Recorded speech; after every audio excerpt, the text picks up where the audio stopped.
Guys, this is PARM with Pro Box Respect, TKO. I'm at the Punch Gym in North London, Don Charles's gym, with Shannon, Courtenay and Danny Oliver. How are you? I am. Good, good. I know you've got a busy schedule today, so thanks for joining me. Shannon, you're originally from Watford, aren't you? Yeah. Okay, cool, excellent. What's your boxing background? Started boxing literally just 2 years ago. Yeah. Had 15 amateur fights. I boxed and started boxing for Finchley, and then because of the split in the divisions, I had to move to Hoddesdon. Yeah. Currently Southern Area champion. Won the box cup in my first year, and now just looking to push on to. They've got the ABAs this year, and then see what goes on really. Defend my title, obviously. Excellent. Why boxing? I couldn't tell you. You can I tell. don't know. But you love it though, obviously. Absolutely. It's a It passion. changed my life dramatically. I was like, oh, this man, like 85 kilos, a smoker, Wow. a heavy smoker, party animal, and I walked in the boxing gym, and that minute onwards it just transformed my life completely. Yeah. It does do that for a lot of people, doesn't it? And you know, especially for people, even people, you know, who want to get off the streets and get a bit of discipline, get fit. So That's what it done for me. Discipline was the thing it taught me the most, because not just physically, obviously, because I've lost so much weight, but mentally I'm a dramatically different person now. Yeah. I may come and sort of switch back and forth between you guys. Danny, obviously Danny Oliver, hopefully gives it away. You're from a very famous fighting family, mate. Tell me a bit about yourself as well. Well, I was boxed for Finchley all my life. Like you said, it was a family thing. Won national titles. Went to America, had a couple of pro fights, one draw, one win. Had to retire early with bad eyes. Okay. And then I've been a coach from probably age of 25 onwards. Okay. Just, yeah. Yeah, good. Obviously Love got the giving passion. something back. Absolutely. I said off camera, I interviewed your uncle Johnny Oliver as well. So was you part of his Vegas team then, or the Vegas boxing dream? No, the dream started while I was fighting out there. Okay. I was boxing. Yeah. My dad and John, they came out themselves. I had my fight. They was sitting in the airport, and they conjured up the dream. I obviously went back many times with the club as a coach. Yeah. In that dream, but that's how the dream started. Yeah. So, Excellent. And a lot of young fighters at the time, like Johnny's mentioned, DeGale, Groves, Joshua, and who've all come through the ranks. Your brother Spencer, you know. Darren Barker, yeah. All boxed out there. Yeah. And for the club. And like hopefully this young lady soon as well, eh? Definitely. Yeah. Definitely. Giving up. Giving up the big lights though. Yeah, absolutely. Shannon, you still hear at times boxing is a man's sport. There's a little bit of a stigma regarding women boxing. Yeah. What's your feelings on that? Do you know what? I think it's still, and it shouldn't, because I'm kind of used to it now, it gives me the up, because it's 21st century. Yes. I'd love to see all these casual boxing fans that sit on their sofa, on Twitter, on Facebook, Behind the keyboard. Keyboard warriors, moaning about women's boxing. Get in the ring with Katie Taylor, and I'd love to see what you do against her, because you wouldn't. Women's boxing is going up and up and up. People, they've got this perception about it, because they think, oh, a woman fighting. And I'm not just picking me an example. I don't fight like your average woman. I box. I'm an aggressive, come forward fighter. I'm relentless. Yep. And they expect it to be like, oh, you get tagged and you come back. No, I want to. If I get tagged, I'm gonna land 3 more. Yeah. So I like to try and be different to what people expect. Yeah. And I think people are slowly getting their head around to women's boxing. And it is. Look, Frank Warren's just signed Nicola Adams. Now last year, he was slating women's boxing, and he's had to admit he was wrong, eat a bit of humble pie and say, do you know what, no, women's boxing is the way forward. And I think even, on the way out. absolutely, and I think even before Eddie signed up Katie Taylor as well, he was quoted as sort of slating women's boxing as well. And now, as you say, it's on the up, isn't it? He was on the fence as well, yeah. Yeah, he was on the fence a little bit, but you're in good company. You know, there's the Olivers, you're in Don Charles's gym. A few of the guys I know, Frank Buglioni's here, obviously Spencer's here. So you got some real boxing talent around you as well. You went to Vegas, was it last year? September. So you went to Vegas. As Danny probably knows, I've been there as well. Mayweather Gym, fantastic place, open to amazing place. You trained there as well, which must have been amazing again. How did that all come about? I literally went there on a holiday. Yeah. And it was arranged before I went there for a holiday to go and do some training. I went out there just, like I said, just to relax. Because I fought and won my title 3 days before I flew out to Vegas. Wow. So I went there shattered, basically. Yeah. And then, had a bit of a party and started training at the Maver Gym, which was amazing, even just to meet the senior and things like that, it's amazing. To be in that company, in that environment. Yeah. Did you organise it from here, or did you just sort of go up there and sort of, knock on the door? His uncle, believe it or not, Johnny. Oh, Johnny, Someone over there, like Johnny knows everyone. He's such a top guy. He's such a top guy. And everyone out there knows him. So he organised who he went pro for in Vegas knew that I was going as well. So he spoke to them and said, "Look, Shannon, when I want to train." Those regulars who I trained with, that's Yeah. who I was managed and trained by. Yeah. So he's in the Mayweather gym. He actually works with the Mayweathers. So yeah, it was just an easy connection, wasn't it? Yeah. But when I turned up there, obviously I turned up hair down, like on holiday clothes, because I had my training kit with me. I said, "Oh, I'm here to train," and they just put it in a treadmill. They were like, "Yeah, go on then." I'm like, "No, I'm a boxer," and they just laughed. And then the minute I got in there, and I put my wraps on, straight away they were just, "Right, let's do some work," and then they were like, "Oh, right, we know who you are now," and they wanted to do some work with me. Yeah, the good thing I found was, even walking around in the gym, is that everybody is on a level, same level. Yeah. There's no airs and graces, You don't really expect when you go there. You think everyone's going to be a bit like, "I'm better than that person, so I'm not going to talk to that person." But everyone's That's right. welcoming, and Yeah. everyone there's just hungry to learn and hungry to be something. So you're all Well, on the same wavelength. It was good to see you doing that, not only as a boxer, as a female boxer, putting boxing on the map. As you know, if you've got talent and desire, I mean, actually Theo Payne's there now, isn't he? He trains out at the Mayweather Promotions as well, so it's good to see that as well. How long have you been now training at this gym? I box for Hoddesdon. I still train at Hoddesdon. I just do half my training at Hoddesdon with my team over there, my coach Sav, and I do half my training and my coaching here with. Also have him coaching me as well. Yeah.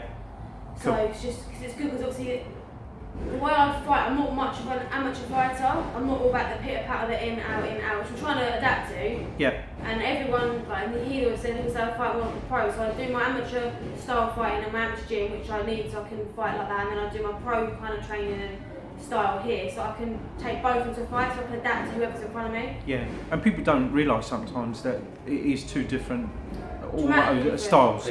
Completely different. Completely different styles. You've been working here now since December, haven't you? Yeah. So, sort of settled in here. It's nice. And like you're going back to the gyms, like Mayweather's gym, you expect the airs and graces and people thinking they're better than everyone. I find all boxing gyms, if you're a fighter, doesn't matter if you're a world champion or you've had one fight, everybody's a fighter. Absolutely. So I find that everyone's a fighter, like you say. It doesn't matter if you're on the road and you've had 10 fights and 10 losses, and your stable mate's had 10 fights and 10 wins. You're a fighter.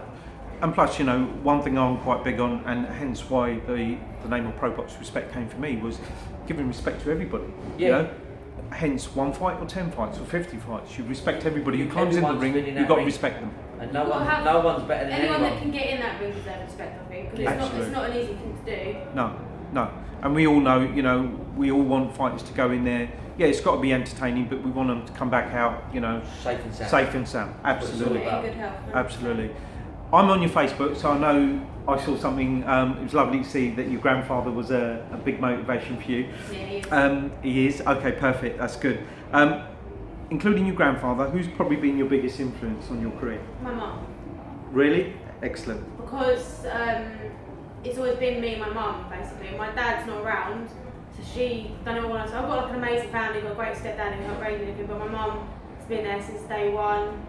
And I'd probably say another massive influence has also been this man, because he's been there since day one. He took me from the little bit of a toe rag that I was, and kind of changed me. And say when I first started at Finchley, he'd be like, finish training, go home, and I'd want to go out. Yeah. And he'd be checking up on me like, "No, you're fighting in 7 weeks. Why are you going out?" And I'm like, 7 weeks? I've got 7 weeks. And I did check as well. I didn't know how strict I had to be, and then all of a sudden I'm like a fitness freak now. Like I don't drink anything but water or green tea. It's true. Excellent. So what running you doing? Yeah. Running. So you've got to be running. You've got. You want to lose weight. You're training. Yeah. You've got to run. Yeah. Really? Never run. So she started off at like a mile here and a mile there, and I'd done a mile last night and then picked it up to 2 miles. Now she's up at 5 o'clock in the morning doing, 5 miles, 6 miles. Excellent. So, you know.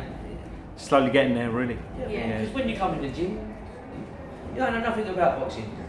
She's come off the street. Like you say, she was young, she's come off the street, she's been drinking, smoking, partying. So what are you to know about boxing? Nothing. So and I was all surrounded learning. by the wrong people as well. I didn't have the right people around me, so I didn't have any direction, do you know what I mean? Yeah. And you're young, you think you know it all. Yeah. And I walked out of the boxing gym and I was like, oh, wow, I'm really out of place here. And then I was like, right, sort my life out, time to do something and be someone.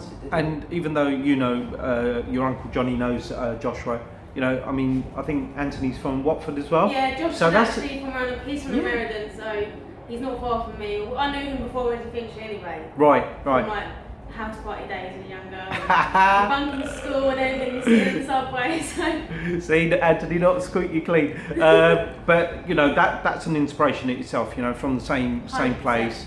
Look what he's achieved. He's a very humble guy, world heavyweight champion. So it's good. We touched on Katie Taylor and Nicola Adams already. Katie's obviously signed up with Matchroom. Yeah. Nicola Adams with Frank Warren Promotions and on the new BT Support platform as well. They're obviously leading the way. So I presume at some point turning professional is a goal for you? 100%. Okay. I always wanted to go pro in Vegas, to be honest. That was kind of partly why I wanted to train in Vegas. Yep. Then come home, and I already knew that Kate Taylor was going pro about 3 weeks before it got announced, because someone told me. So I knew it was coming. Sure. And I was like, do I go to Vegas or do I stay when I'm ready? Because I'm not ready yet. I've still got to learn, train. I've still got a lot of learning to do. I've still got an office in my own head. But I think now I wanna do it in England. So I'd love to get a deal with one of the top promoters when I'm ready. I think the times are changing. By the time Shannon turns pro, it might be the end of this year, it might be next year. Yeah. It's still only young. Look at Nicola Adams and Kate Taylor's. I mean, they're Olympians and they've had like hundreds of fights, 15 fights. So there's time on the side, but I think times are changing. Yeah. Definitely. So by the time that you do make that decision, That door I think opens, there'd be more people would have turned pro. Yeah. I'm sure there's more in the pipeline now thinking, Kate Taylor's done it, Nicola Adams done it, well, let's do it. I think a lot of women have not turned pro because it's not there. It's basically just been an amateur thing. And now it's not. Not even just that, the Olympics, the whole thing of there's only 3 weight categories for women, that's what's a big annoyance for all of us women that train. Like, for example, I was down GB not long ago, and you're training your heart out and you think, what's the point? Because my weight category is not even in the Olympics. Yeah. And I'm doing everything I can, and you think, well, I can only go to a certain level and then you're going to stay there and you're going to remain there. Yeah, unless you turn professional, or obviously. Then you turn over, then you can, right, now I've done that, now my title is a world title. Give me 3-4 years, I want to get a world title now. And then you have something to work for. Absolutely. And you can see, I've seen 2, I think she's had 2 fights, Katie Taylor. Yeah. I think she's amazing. Fantastic. Fantastic technique. Yeah. Fantastic. I think she beat most men if I'm honest. I think so. She'd definitely beat me. I was just going to say, going back to what you guys were saying about, it's really humble for you to say timing's not right. British boxing's definitely on a high. I mean, what we got? 12, 13 world boxing champions? World champions, isn't it? It's a massive high. Exactly. And we've got at least 3-4 global boxing promoters, so you could sign up with any one of those guys. Britain in general is in a big good place at the minute. Exactly. Place. And women's boxing can only get better for it, I think. Yeah. Yeah. I've got the right people around me, Excellent. The right team, so that when it does come down to it, I'm ready and I know. Well, keep flying that flag, keep being a good role model, which I can see you are. Just quickly, before we wrap up, what's in store for 2017 then? I've got to defend my Southern Area title. Yeah. I've got the ABAs coming up. Is that soon? Yeah, that's end of March, I think it is. I'd like to fight for an English title as well. Yeah. To add another one. Then I've got the Box Cup in June, which I obviously won the first year. And then just see what comes at me, really. Excellent. Well, listen, it's been a real pleasure to see yourself, Shannon, and yourself, Danny, today. Thank you very much. Wishing you both all the best, and hopefully I can make one of your fights as well. Brilliant. All right, take care, guys. Thank you. Lovely. Thank you. Bye.